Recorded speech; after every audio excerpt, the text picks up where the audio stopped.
समय ये दास गांव गांव में घर घर में जाके पाठ करते थे 3 दिन का, यानी 500 यज्ञ करते थे फ्री ऑफ कॉस्ट। किसी से कोई पैसा नहीं लेता था क्योंकि दास सर्विस करता था। और जैसे सैटरडे संडे की छुट्टी होती थी उनमें जा कर के लाभ उठाता था। तो उस समय क्या होता था, हम सत्संग कर रहे होते थे, होली ये फाग आ जाता था। हम तो सभी वो परिवार भी जिसने उपदेश ले रखा, हम अपना आराम से भगवान का पाठ कर रहे हैं, अपना मंत्र जाप करें। और गांव वाले जैसे जो भगवान के मार्ग पर नहीं लगे हैं, और वो क्या करें, कीचड़ ठाव एक दूसरे मुंह पर फर, किसी को पिचकारी मारें। कोई गांव में तो और सिस्टम है, एक कोरडा बना लेते हैं घंटर सा, वो मारे एक दूसरे का हैं, और लाल लाल मुँह कर रखे बांदर कैसे सारे। कोई गारा में पड़ा है, कोई घुट्टी लाई नो करता फिर रहा है, और हम बैठे भगवान का आनंद ले रहे हैं अपने कवाड़ बंद करके कि हमें डिस्टर्ब ना कर दे। तो इस प्रकार जो आनंद परमात्मा के मार्ग में है, इस भक्ति में है, इन बकवादों में नहीं हो सकता।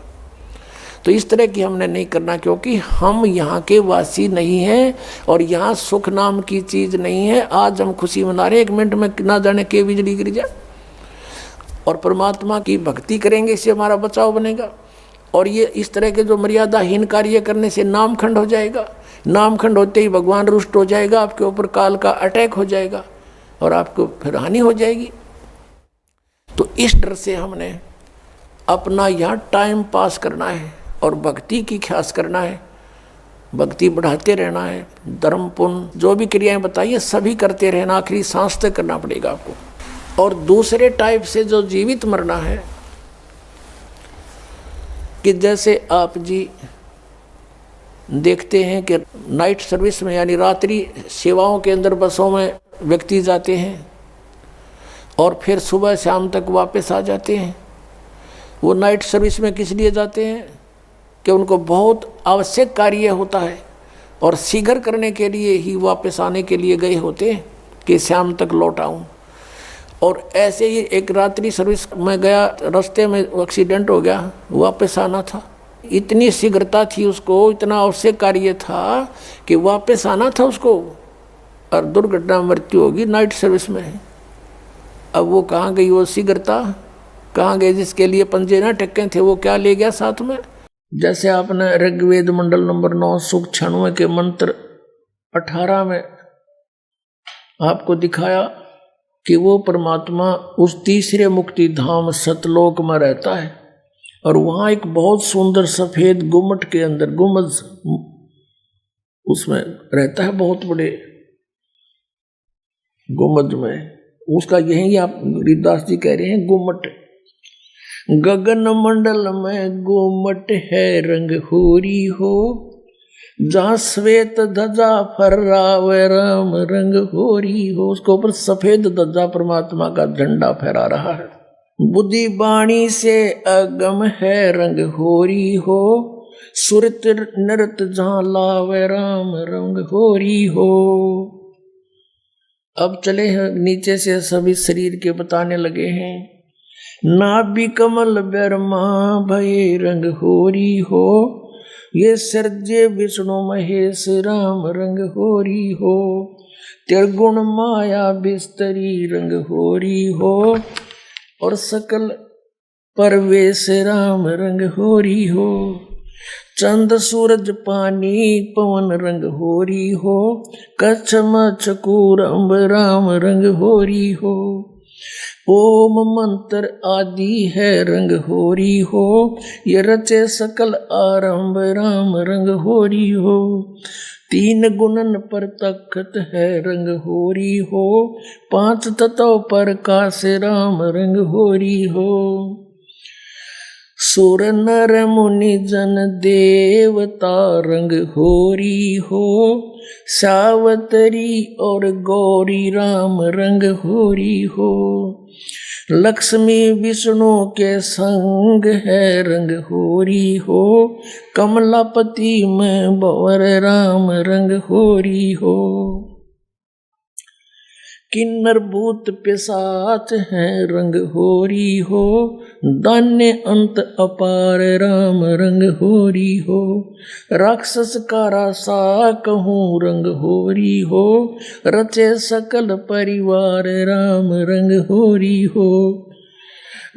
गण गंधर्व ज्ञानी गुणी रंग होरी हो, चतुर्मूढ़ अनंत राम रंग होरी हो। ओम नाद अगाध है रंग होरी हो, अजब नवेला कंत राम रंग होरी हो। लख 84 जाति है रंग होरी हो, ये 4 खानी के जीव राम रंग होरी हो। अंड्रज जेरज उद बुदा रंग होरी हो, श्वेत खान रच पीव राम रंग होरी हो। अब क्या बता रहे हैं गरीबदास साहिब जी के ये सभी राम नाम की होरी यानी भगवान को पाने की ट्राई कर रहे हैं।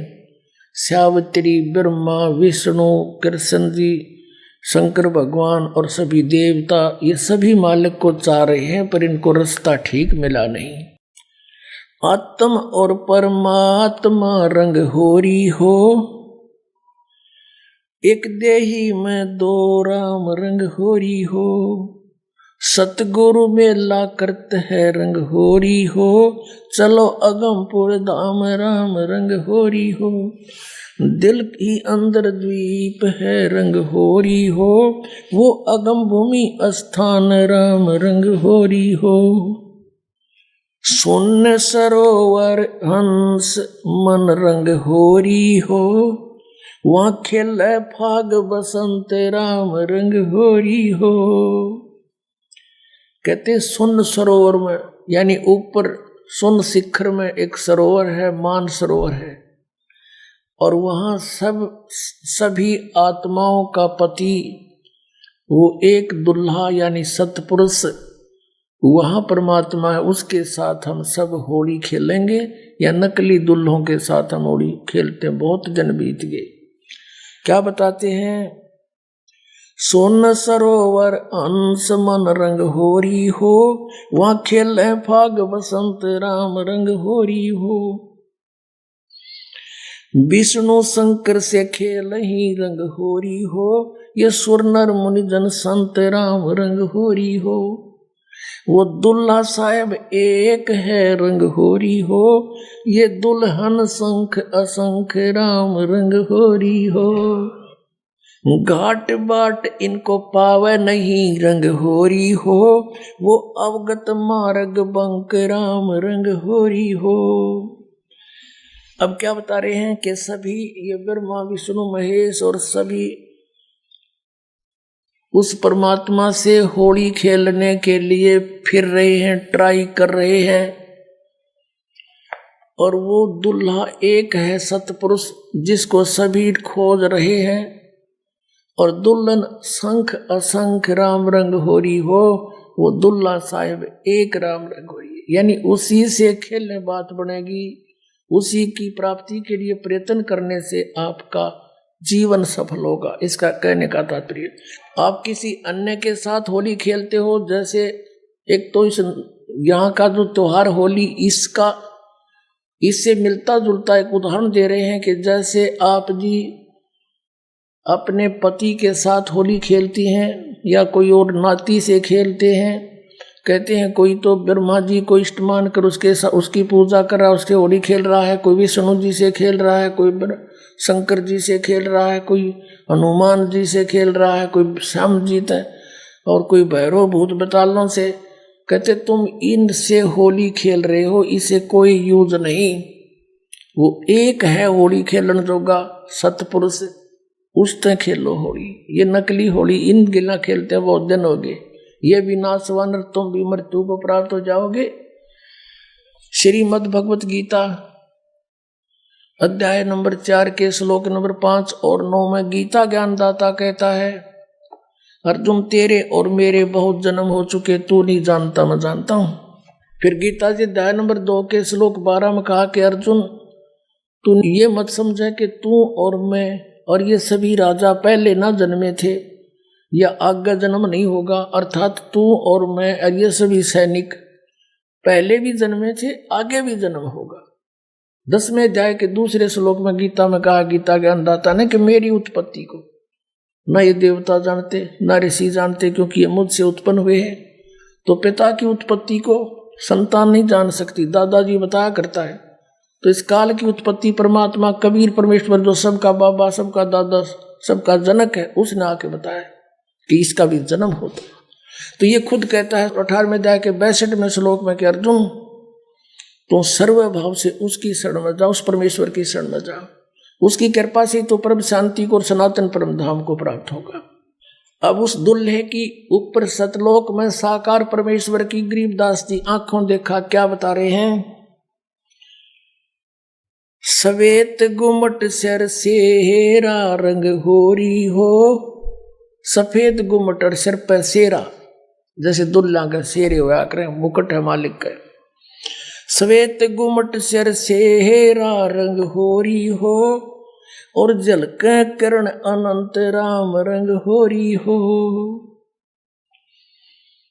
सोन सलैली सैल है रंग होरी हो, पावन अटक पपील राम रंग होरी हो। कौन जुगत से पाई ये रंग होरी हो, सतगुरु के उपदेश राम रंग होरी हो। अब कहा कि कैसे उसको प्राप्त करें, कौन युगत से, कौन साधना से उसको पावें, क्या युक्ति है उसके पाने की। उत्तर भी आप ही दे दिया कि सतगुरु कहे उपदेश राम रंग होरी हो, कि सतगुरु मिले और फिर वो आपको उपदेश दे। पुण्यात्माओं, ये अभिमान ना समझना, यथार्थ ज्ञान जानना कि इस पृथ्वी पर सतगुरु नहीं, इस दास के अतिरिक्त, और सतगुरु बिना मोक्ष नहीं। अब ये झूठे गुरु भी हैं और ये अपने आप को सतगुरु भी कहलाते हैं। तो सतगुरु के कहने से, फीत लगाने से सतगुरु नहीं होते। जैसे कबीर परमेश्वर कहते हैं, खरना होवे के हरि कबहू, सिंह की खाल उड़ाए। यदि गधे ने शेर की खाल उड़ा दे, वो शेर नहीं बन सकता, शेर जैसा जरूर दिखाई देता है। एक कुम्हार शरारती सा था, उसने किता एक शेर मरा पा गया, उसकी खाल उतार ली, अपने गधे पर डाल दे और खेतों में छोड़ दे। खेतों में रखवाले रहते थे फसल के। वह चांदनी रात में उन्हें देखा कि वही कौन आ गया। पहले से सोचा कोई पशु आ गया, चल लठ लेकर गए। इतनी दूर से देखा चांदनी में शेर हवाई, सारे डांक ठोक दी, भाग गए गाँव में। अब वो छक्के खा के खेती अपने सामने सुबह सुबह वक्त से कुमार फिर आके ले जाए उसने। ऐसे कई दिन बीत गए, बहुत सा नुकसान भी हो गया। तो वो कहने लगे, अब गांव में चर्चा चली, आसपास के गांव में भी चर्चा गई कि भाई एक शेर आवे है और खेती घना नुकसान करे। और तो एक कुम्हार ने सुन ली, उसने सोचा भाई शेर खेती तो नहीं खा सकता, फसल तो खाता ही नहीं वो। फिर वो समझ गया कोई कुम्हार की जालसाजी है। उसने कहा भाई उस शेर को की पहचान तो मैं करवा दूंगा। तो गांव वाले बोले भाई कैसे, कि मेरे साथ चालो। वर्क वाले बोले ना भाई, रात के समय हम नहीं जाओ। उसने उनको समझा बुझा के तुम वृक्षों पर चढ़ जाइयो और मैं भी तेरे साथ चढ़ जाऊंगा, कुछ लीला करना चाहूँ, मेरी सहयोग दो। चल भाई, वो अपने 5-4 गधे आके ले गया उड़े और वो छोड़ दिए फसल तो बाहर बनी में थोड़ी सी दूरी पे, और वो चढ़ गए वृक्षों पर। अब उसको भी डाउट था कि सचमुच शेर हो। तो थोड़ी सी देर में वो शेर आ गया, सब लोगों को देखो वो आ गया, वो आ गया, वो खाने लग रहा, खेती फसल खाने लग गया। अब थोड़ी सी देर में वो गधे जो थे उन्होंने बड़े सुर अपने लागे हर हर कर हो। तो उधर से वो शेर का भी उठी कोकी कोकू की, वो भी ला गया वहां से हुचू करता हो उड़े आ गया। और वह खाल खोल उतर गई, पड़ गई कितना हो, और भाईचारा में आगे खड़ा हो गया।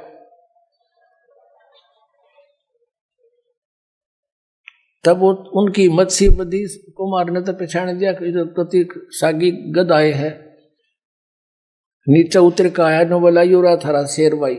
फिर वो जिस कुमार का गदा था उसको फिर पंचायत ने दंड लगाया, वेतन या के सोची नालायक कितना नुकसान कर दिया, तू ले लेता थोड़ा बहुत तूड़ा इसकी खातर, घूस ले लेता हमारे से चारा।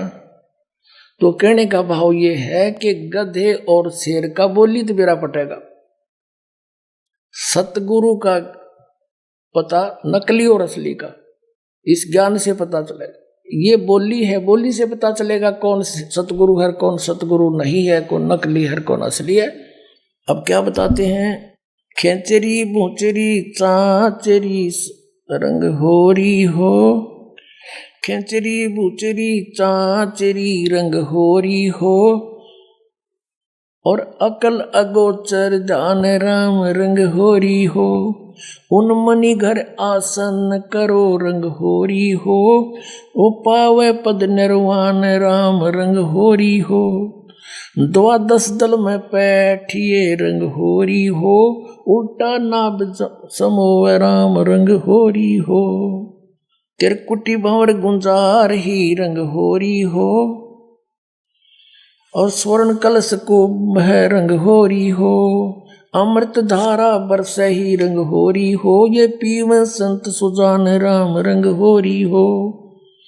फिर क्या बताते, नाम की सरवर ए नहीं रंग होरी हो, होता मूल उचार राम रंग होरी हो। कहते हैं कि ये चाचरी भूचरी खेचरी उन्मनी इनसे मालिक प्राप्ति नहीं है, नाम की सरवर है नहीं रंग होरी हो, यानी नाम की बराबरी कुछ नहीं कर सकता, नाम से जो लाभ होगा। नाम की सरवर है नहीं रंग होरी हो, ओता मूल उचार राम रंग होरी हो, यानी जिसके पास वो मूल मंत्र है, मूल ज्ञान है, मूल नाम है, उससे लाभ होगा। फिर बताते हैं, काल कर्म का नाश कर रंग होरी हो, अजप्पा जाप जपै राम रंग होरी हो। अजप्पा श्वास उश्वास से, पान अपानम भेव राम रंग होरी हो, तन मन की जपेस राम रंग होरी हो, श्वासा सुमरण कीजिए रंग होरी हो, ऐसे हो परवेश राम रंग होरी हो। कहते श्वासा सिमरण कीजिए, श्वास उश्वास से सिमरण कीजिए, ऐसे प्रवेश होगा उस महल में जहाँ सब सखियों का दुल्हा रहता है। श्वासा सुमरण कीजिए रंग होरी हो, ऐसे हो परवेश राम रंग होरी हो, नाम की सरवर है नहीं रंग होरी हो, होता मूल उचार राम रंग होरी हो, काल कर्म का नाश करे रंग होरी हो, अजप्पा जाप जपंत राम रंग होरी हो, ओम सोहम नाद भरे रंग होरी हो, ये परख नवेला कंत राम रंग होरी हो। ये सतनाम बताया है कि इससे उस नाम के द्वारा श्वास उश्वास के सिमरण जप्पा जाप से उस सतलोक में जाया जाएगा। मन राजा खेलन चला रंग होरी हो, तिरबेणी के तीर राम रंग होरी हो, मन राजा खेलन चला रंग होरी हो, और पटन की सैल राम रंग होरी हो, पावन टके पपील के रंग होरी हो, ये पंडित लादे बैल राम रंग होरी हो, जावा महल कबीर का रंग होरी हो, राई ना ठहराव राम रंग होरी हो, चार वेद पंडित पढ़ा रंग होरी हो, ये 52 अक्षर लेख राम रंग होरी हो, वो अक्षर याम नहीं रंग होरी हो, वो रहे सतलोक में राम राम रंग होरी हो। इसमें क्या बताया है कि इन तुम चारों वेदों में वो मंत्र नहीं है जिससे परमात्मा मिले। कबीर साहब कहते हैं वेद हमारा भेद है, मैं ना वेदन के माही, और जौन वेद से मैं मिलूं, ये वेद जानते नहीं। वो वेद कौन सा है? सूक्ष्म वेद, उसमें परमात्मा के पाने का विधान सतनाम लिखा है क्लियर। इन वेदों में वो सतनाम नहीं है। परमात्मा कहते हैं सोहम शब्द हम जग में लाए, और सार शब्द हमने फिर भी गुप्त छिपाए। कागज कलम कलेश है रंग होरी हो, वहां स्याही का नहीं काम राम रंग होरी हो। तारंग मंत्र लीजिए रंग होरी हो। तारंग मंत्र पार करने वाला मंत्र ले ले। कौन सा? तारंग मंत्र लीजियो रंग होरी हो, यो सतनाम का नाद राम रंग होरी हो। वो सुकृत नाम उचार है रंग होरी हो, वो लीला अगम अगाध राम रंग होरी हो। सोहम ऊपर और है रंग होरी हो, सत सुकृत एक नाम राम रंग होरी हो। कहते हैं इस सोहम से ऊपर भी एक और नाम है जिससे मोक्ष होगा। ओम सोहम मध्य है रंग होरी हो, वो मूल मंत्र पावे राम रंग होरी हो। कहते इन मंत्रों से भी अलग वो एक और सार नाम है, मूल मंत्र है, वो नहीं मिलाते, ये भी यूजलेस है। ओम आनंदी लहर है रंग होरी हो, ये सोहम मुक्ता संद राम रंग होरी हो। अपनात्मा ये है सूक्ष्म वेद, जो इस चारों वेदों से भी जटिल ज्ञान है। हर सिंपल लैंग्वेज में ज्ञान का और लैंग्वेज का कोई मेल नहीं होता। वही ज्ञान किसी भी लैंग्वेज में हो, पर उस ज्ञान के का जानकार तत्वदर्शी संत हो, वो सब साफ कर देता है, समझ लेता है। यहां कहा है कि जो ओम मंत्र है, जैसे श्रीमद् भगवद गीता अध्याय नंबर 8 के श्लोक 13 में गीता ज्ञानदाता कहता है कि अर्जुन ओम इति एकाक्षरम ब्रह्म व्यवहारण मामन समन्वय पर्याति तजंदेहम सयाति परमाम गतिम। मुझ ब्रह्म का केवल एक अक्षर ओम है, नथिंग एल्स। और जो इसका अंतिम सांस तक सिमरन करता हुआ शरीर छोड़कर जाता है तो परम गति को प्राप्त होता है। कौन सी परम गति? जो ओम से होने वाली परम गति है। ओम से कौन सी परम गति होगी? ब्रह्मलोक प्राप्ति होगा। ये ब्रह्म की का जाप है। और ब्रह्मलोक में गए हुए प्राणी भी पुनर्वर्ती में है, जन्म मृत्यु होता है, ये पूर्ण मोक्ष नहीं होता। फिर ये कहता है कि तू सर्व भाव से 18वें अध्याय के 62वें श्लोक में कि तू सर्व भाव से उस परमेश्वर की शरण में जा, उसकी कृपा से परम शांति को, सनातन परम धाम को प्राप्त होगा। अपने विषय में कहता अर्जुन तेरे और मेरे बहुत जन्म हो चुके, तू नहीं जानता मैं जानता हूं। चौथे अध्याय के 5वें और 9वें श्लोक में गीता जी अध्याय नंबर 2 के 12 में, गीता अध्याय नंबर 10 के 2 में। और फिर 15वें अध्याय के 1 से 4 का निष्कर्ष है कि उल्टे लटके हुए संसार रूपी वृक्ष है ये, इसके सभी विभाग जो बता देगा वो तत्वदर्शी संत है। उसके पश्चात परमेश्वर के उस परम पद की खोज करनी चाहिए, जहां जाने के बाद साधक फिर लौटकर कभी संसार में नहीं आते, उनका पूर्ण मोक्ष हो जाता है। फिर बताया है गीता जी अध्याय नंबर 17 के श्लोक नंबर 23 में उस परमेश्वर के पाने का, सच्चिदानंद घन ब्रह्म के पाने का मंत्र बताया है। ओम तत्सत इति निर्देश है ब्रह्मण त्रिविध समर्थ। ब्रह्मण माने सच्चिदानंद घन ब्रह्म, सच्चिदानंद घन ब्रह्म यानी परम अक्षर ब्रह्म। 7वें अध्याय के 29वें श्लोक में गीता ज्ञानदाता कहता है कि अर्जुन उस तत्परम से परिचित, सारे अध्यात्म ज्ञान से परिचित, सब कर्मों से परिचित प्राणी साधक केवल जरा और मरण से छूटने का ही प्रयत्न करता है। वो यहाँ की किसी वस्तु की इच्छा नहीं रखता। 8वें अध्याय के प्रथम मंत्र में गीता ज्ञान दाता से अर्जुन ने प्रश्न किया, फिर किम तत्ब्रह्म पुरुषोत्तम, कि हे कृष्ण वो कौन है फिर तत्ब्रह्म बता मेरे को। 8वें अध्याय के 3 श्लोक में गीता जी में कहा कि वो परम अक्षर ब्रह्म है। गीता अध्याय नंबर 15 के श्लोक नंबर 16 और 17 में 3 पुरुष बताए, एक सर पुरुष एक अक्षर पुरुष। 15वें अध्याय के 16वें श्लोक में 2 पुरुष सर्वपुरुष अक्षर पुरुष, ये दोनों नाशवान, इनके अंतर्गत जितने प्राणी वो भी नाशवान। जीवात्मा किसी की नहीं मरती, तो अंडरस्टूड है। फिर 15 में जाके 17वें श्लोक में स्पष्ट किया है कि उत्तम पुरुष है तू अन्य, और परमात्मा की उदारते ये लोग तेरे आविष से विवर्ती अवे ईश्वर है, वो परम अक्षर ब्रह्म है। तीसरा सर्वपुरुष अक्षर पुरुष तो 16वें श्लोक में, और उत्तम पुरुष इन 16वें श्लोक में वर्णित दोनों सर्वपुरुष और अक्षर पुरुष से कोई और है, वो परम अक्षर, वो उत्तम पुरुष वो है परम अक्षर, अपरम अक्षर ब्रह्म जो 8वें जाएगी 3रे श्लोक में जिसके विषय का, और वही परमात्मा कहलाता है। वही तीनों लोकों में प्रवेश करके सबका धारण पोषण करता है, वो है अविनाशी परमात्मा परमेश्वर। तो गीता जी अध्याय नंबर 17 के श्लोक नंबर 23 में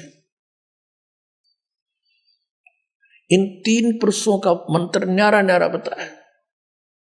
अपनात्मा हमने जैसे जल पाना है, जल पाना है, हम पूजा जल की कर रहे हैं, वो कैसे मिले, कौन से औजार हैं जो जल प्राप्त हो। जमीन में जल है तो हैंडपंप लगाने का सारा जो इंस्ट्रूमेंट है वो सारे लाने पड़ेंगे, और फिर वो कोई पूजा नहीं कर रहे हमें, वो तो हम पूज्य वस्तु को पाने के लिए मेहनत कर रहे हैं, मजदूरी साधना कर रहे हैं। तो उस परम अक्षर ब्रह्म को यानी सच्चिदानंद घन ब्रह्म के पाने का ओम तत् सत यानी उस सतलोक में जाने का, उस परम पद में परमेश्वर के उस परम पद में जाने का, जहां जाने के बाद फिर कभी लौटकर संसार में नहीं आते, वो ये साधन है, ये साधना है। ये ओम तत्सत कोई पूजा नहीं या मजदूरी है उस जल के पाने के लिए। ओम ब्रह्म का सरपुरुष का इस ओम नाम के जाप से 18वें अध्याय के 66वें श्लोक में ये ब्रह्म गीता ज्ञानदाता श्री कृष्ण में प्रवेश करके बोल रहा है। ये कहता कि सर्वधर्मान परित्यज्यमाम एकम शरणं व्रज, मेरे सतर की जो पूजाएं हैं ब्रह्म सतर की उनको मुझे छोड़ दे, और उस एकम माने उस सर्वशक्तिमान जिसका बराबर दूसरा नहीं है उसके पास जा, फिर मैं तुझे सब पापों को छोड़ दूंगा, मुक्त कर दूंगा, तू चिंता ना करे। अब हमने किसी का कर्जा ले रखा है, कर्जा उतरा नहीं तो उसने मजदूर बना लिए, और हमारा किसी अच्छे साहूकार से जो है ना मेल हो गया और उसने उसका कर्जा दे दिया, अगले भाई छोड़ इसको मैं ले जाता हूँ, वहां मजदूरी करें, तेरे वहां बैठा दिया पंखे के तले नीचे कलम जो आके ले बेटा कराड़ा बढ़िया नौकरी दोगुना दूंगा तनख्वाह तुझे, तो वो अब पे छोड़ देगा, फिर मजदूरी नहीं कराएगा, उसका पैसा मिला। तो हम ओम नाम के जाप को, ब्रह्म के जाप को ब्रह्मलोक में नाश कराते थे इस कमाई को, और ये 500 यज्ञ जो करते थे ये भी यही उसी ब्रह्मलोक में खा लेते थे देवता बनकर। तो अब हम इस ओम इन मंत्रों के प्रतिफल में कुछ नहीं लेंगे, इसकी पूंजी नो की नो दे देंगे, अक पकड़े अपनी तो छोड़ मारा पीछा।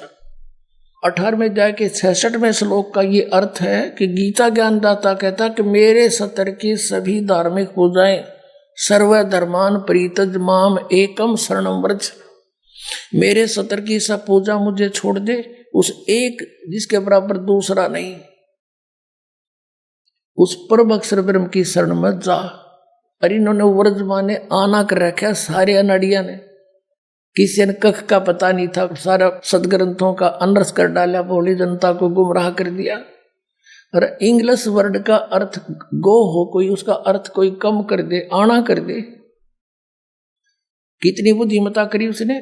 वर्ज माने जैसे गो माने जाना होता है, इंग्लिश वर्ड है, और उसका किसी सेंटेंस को ना समझ के अनुवाद करता उसका अर्थ आना करता है तो वो महामूर्ख है। किसी भी सर्कमस्टांस में गो बीन कम आना नहीं हो सकता। अरे न कर रखा, या थोड़ी सी एक झलक दिखानी पड़ेगी, अब पता चलेगा ज्ञानी और अज्ञानी का, सतगुरु और झूठे नकली और सच्चे सतगुरु का। यह है श्रीमद् भगवत गीता, गीता प्रेस गोरखपुर से प्रकाशित, अनुवाद करता है जय दयाल गोविंद का। अब हम आपको श्रीमद् भगवत गीता अध्याय नंबर 18 का श्लोक 62 दिखाएंगे। गीता अध्याय नंबर 18 श्लोक नंबर 62 में क्या कहा है कि हे भारत, सब प्रकार से उस परमेश्वर की शरण में जा, उस परमात्मा की कृपा से ही तू परम शांति को और सनातन परम धाम को प्राप्त होगा। अब यहां तो ये लिख गए गच्छमानि जा, इसका सब ने बेरा था गच्छमानि जाना, तो नहीं छुपा सके। आगे देखो अध्याय नंबर 18 का और श्लोक नंबर 66 देखते हैं। इसमें लिखा कि सर्व धर्मान प्रीतज माम एकम शरणम व्रज, ये व्रज शब्द है।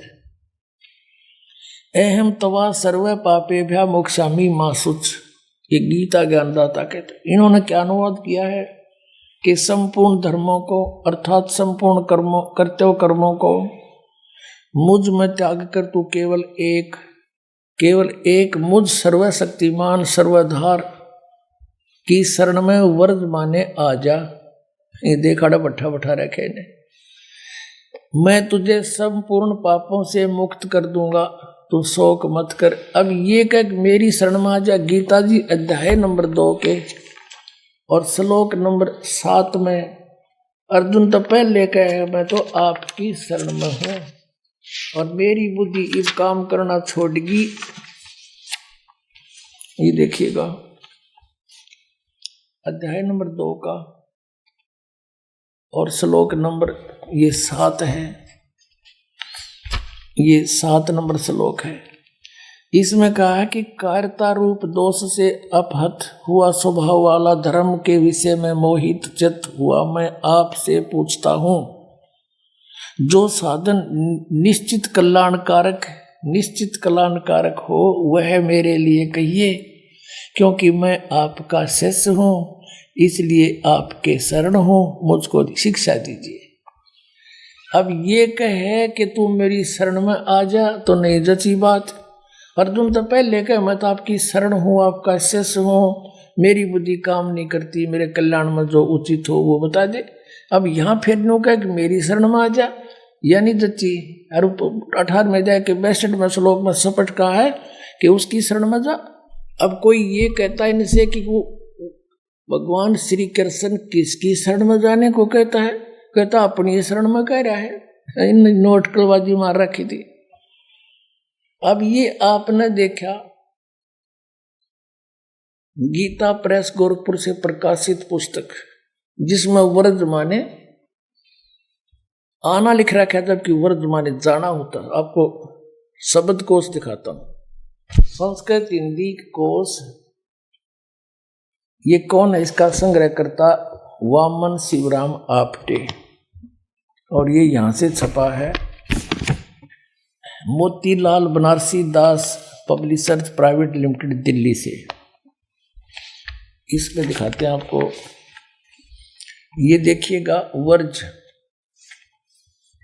यहां पर है वर्ज। वर्ज माने जाना, चलना, प्रगति करना, विदा होना। अब आपको दिखाते हैं, ये तो सब नकलियों की, एक का कुएं का पानी, एक का कुएं की भांग पी रखी नहीं। देखो श्री सुधांशु जी आचार्य, श्रीमद् भगवत गीता आचार्य सुधांशु जी महाराज, और ये प्रकाशक हैं विश्व जागृति प्रकाशन, ओंकारेश्वर महादेव मंदिर, जी ब्लॉक मानसरोवर गार्डन दिल्ली।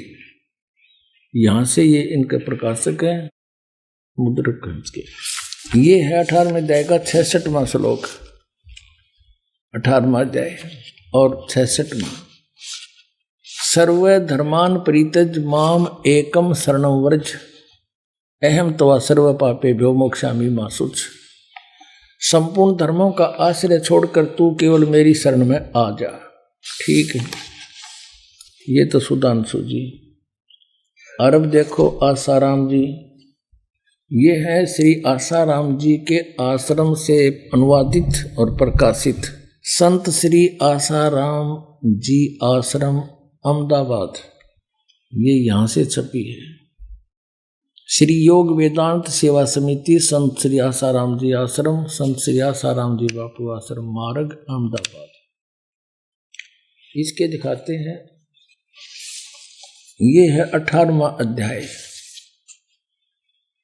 और 66वां श्लोक। एकम शरणं व्रज। संपूर्ण धर्मों को अर्थात संपूर्ण कर्तव्य कर्मों को मुझ में त्याग कर तू केवल एक मुझ सर्वशक्तिमान सर्वाधार परमेश्वर की शरण में आ जा। व्रज माने आ जा। अब दिखाते हैं ये सतपाल अंसा देश वालों की। ये देखिएगा श्रीमद् भगवत गीता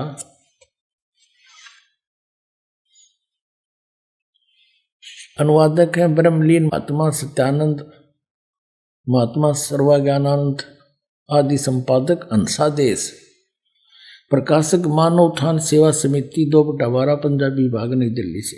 ये इनके मुद्रक हैं Rajeshwari photo states private limited Delhi.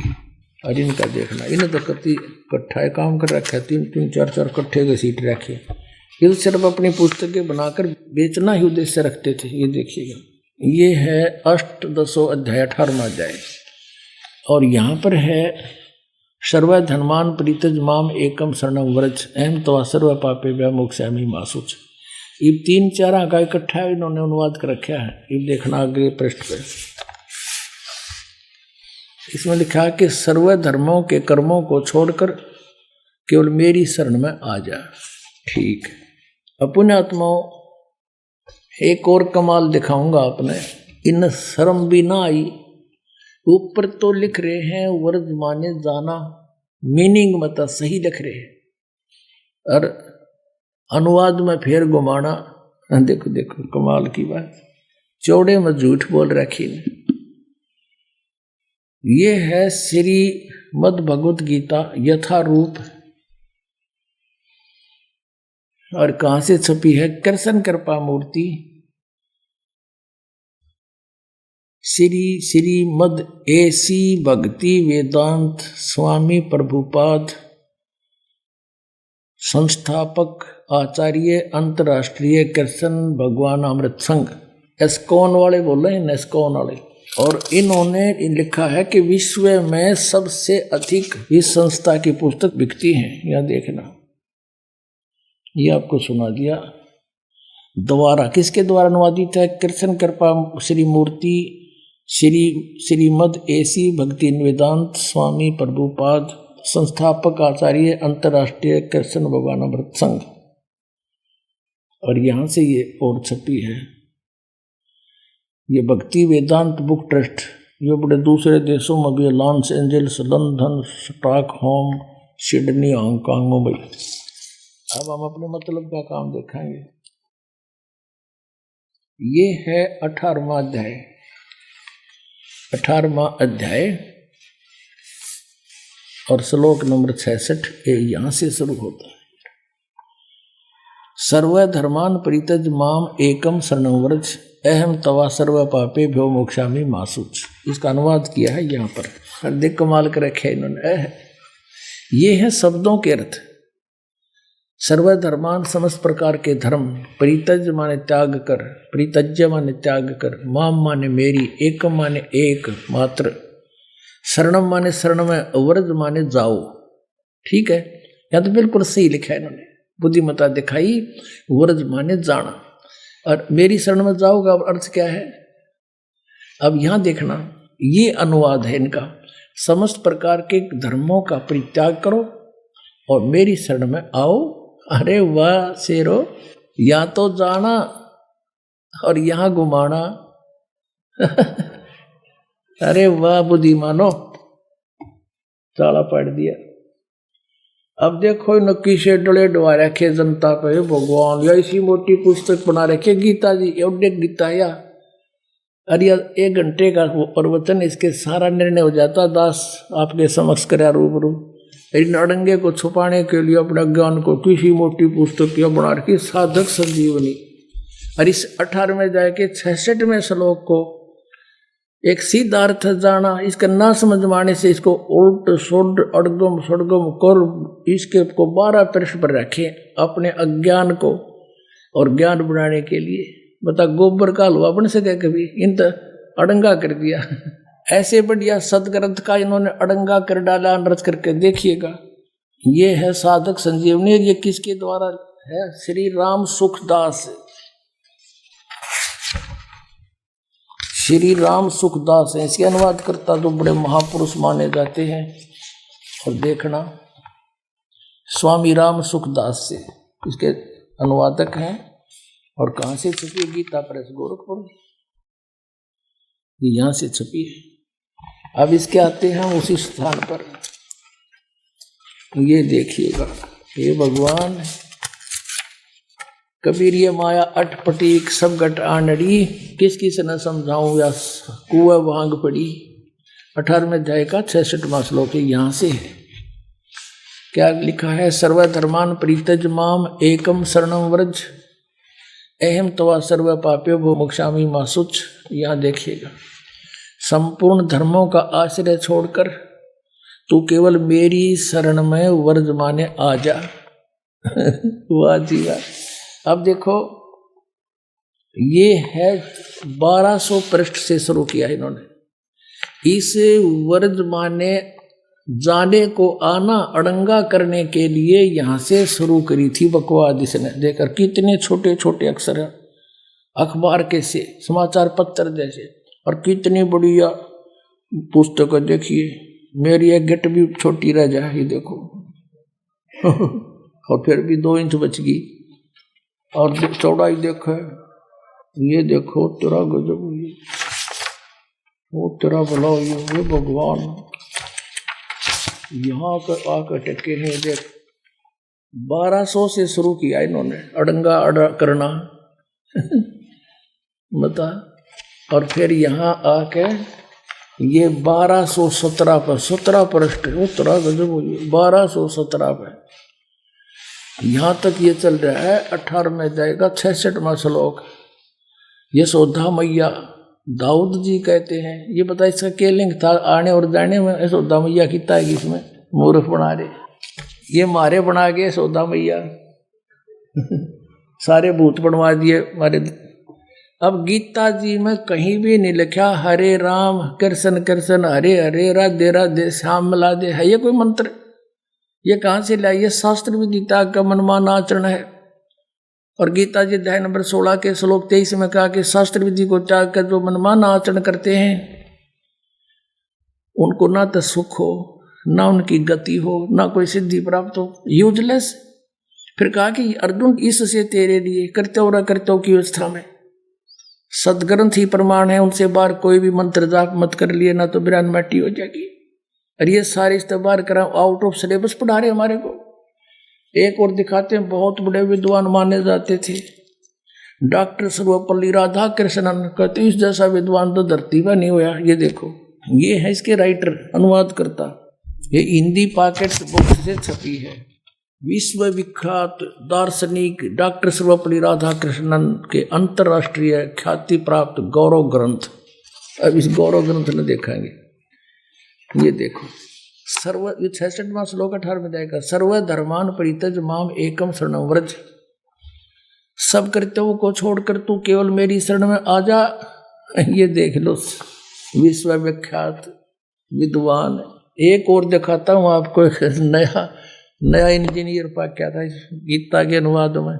ये आर्य समाज के धुरंधर विद्वान जो महर्षि दयानंद के विचारों से प्रभावित होकर और इन की नाश कर। देख, यह एक पुस्तक है, ये है गीता वैदिक भगवत गीता भाष्यम विवरणोपेतम। भाष्यकार हैं श्री स्वामी आत्मानंद जी सरस्वती। प्रकाशक हरियाणा साहित्य संस्थान, गुरुकुल झज्जर, जिला झज्जर। और ये इनका आचार्य प्रिंटिंग प्रेस, दानंद मठ, रोहतक से छपी है। अब इसने किसा नाश कर रखा है, दिखाऊं। इसने क्या लिखा है प्राकथन में, गए पृष्ठ पे क्या लिखा है देखिएगा, ताड़ा पाड़ा। कई चतुर शिल्पी ही इस तह को मूल रत्न में से एक अणु को नष्ट किए बिना दूर कर सकता है। अब तक जिस जिस शिल्पी ने इसका मार्जन करना चाहा, इसे शान पर चढ़ाना चाहा, वह प्राय इस रत्न के उद्गम स्थान अनेक हीरक रत्नों के महान खान महाभारत का अवलोकन किए बिना ही इसे शान पर चढ़ा देता था। जिससे इस रत्न में कुछ न कुछ खनिज मिल भी रह ही जाता था, मल भी रह जाता था। और अब क्या बताया है कि वे चतुर शिल्पी प्राय पाठकों के परिचित ही हैं। आपका यहां लिखा है, अब साहित्य समाज के सौभाग्य में से इस रत्न यानी को एक चतुर शिल्पी मिला है, जो इसकी मूल खान से केवल परिचित नहीं है, अपितु वह इसका भली भांति निरीक्षण भी कर चुका है। उस शिल्पी के पुरुषार्थ से गीता रत्न बहुत कुछ अपनी वास्तविक आभा को प्राप्त कर सकता है। और कहते हैं इस शिल्पी ने शान पर चढ़ा के और इस गीता को छांटा है, यानी एक शान हो से जैसे लोहार करा करें, उस पर कोई पिना करें लोहे की घूमती हुई फिर किसी होती है, उसने घिसा के और उसका कोई औजार बनाते हैं। ये नो का है कि इस आत्मानंद आर्य समाजी आचार्य ने गीता को सही काट छाट कर सही रत्न काट दिया।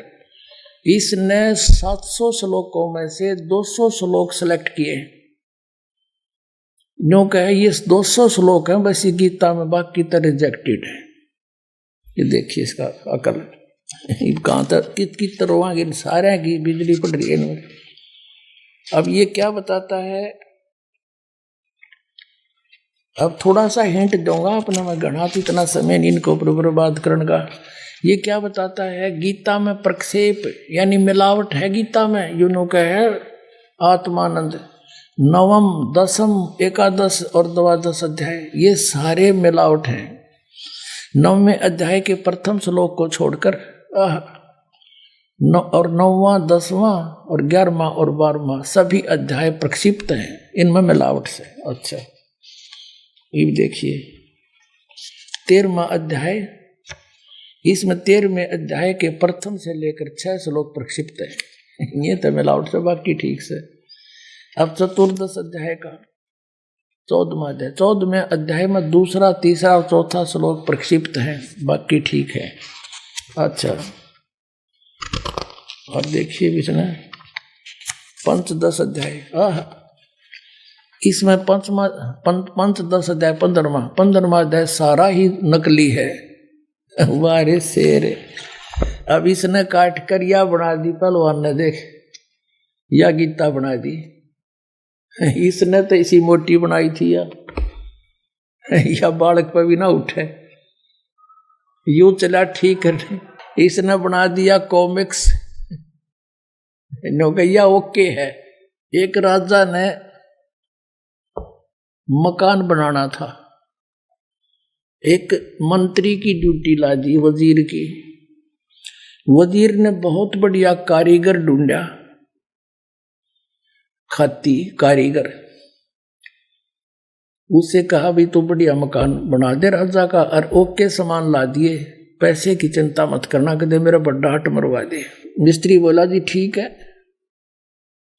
वो ला बढ़िया अपने लकड़ी सतीर बढ़िया बढ़िया छाट कर क्या के चंदन के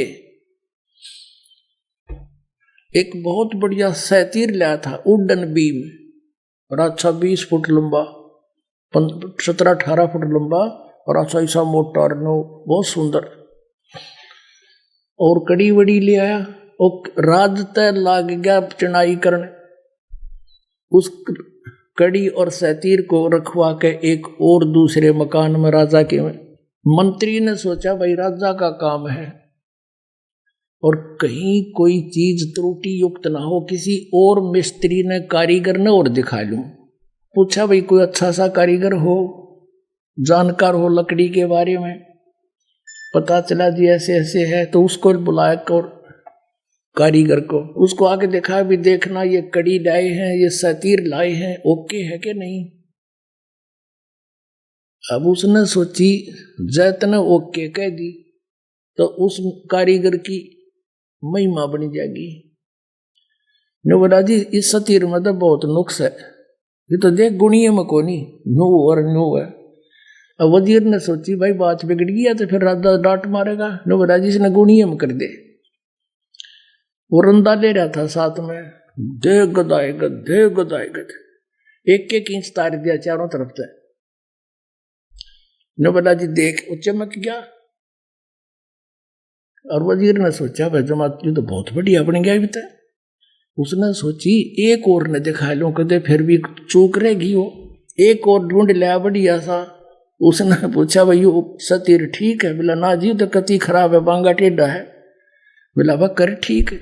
अब 2-2 इंच वो उतार गया, दे गदा गद, दे गदा। उसने सोचा भाई एक और दिखा लो, तो लग गया था। वो तीसरा बुलाया, उसने पूछा बोला जिसमें तो बहुत नुक्स है। बोला वह कर ठीक, वो भी फंड गया, 2-2 इंच वो उतार गया। कहने का भाव ये है वह कड़ी बना के धरती सतीर की, उस पिल उड़न बीम की कड़ी बनेगी चारों तरफ से छोल छोल के। अब उस राज ने जो लाया था खरीदवा के सारे सामान अपने हिसाब से, उसने जब छत लेवल पे पहुंच गई दीवार, तब मजदूरों से कहा भाई वो सतीर जाओ पहले उठा के। वो गए सतीर ने, बोला 8-7 जने जाओ। वो 10-12 भेजे मजदूर, वह गए। बोला मंत्री जी सतीर बता। बोला यो खड़ी उधर है भाई। उन्हें एक जना जाओ उठाए। अब वो कारीगर ने कहा सतीर नहीं लाए तो खाली आने लग रहे। बोला यो ले रहे। अब वो उसका जच्चा क्यों सतीर इतना होया करे। वो फिर वहां गया जहां पर रखा हुआ था, वहां देखा वो पड़ा बुरा दानेरा, वो छोड़ रहा क्या। फिर मंत्री जी से बात करी, कहने लगे जी उस सतीर का यू किसने के कर दिया। ने बोला वाह भाई वाह तू अच्छा आदमी, मन मरवा हो क्या, ये सारा बिगाड़ रखा था, ओके ओके करवा दिया। तो इस वैदिक गीत ताले सतीर की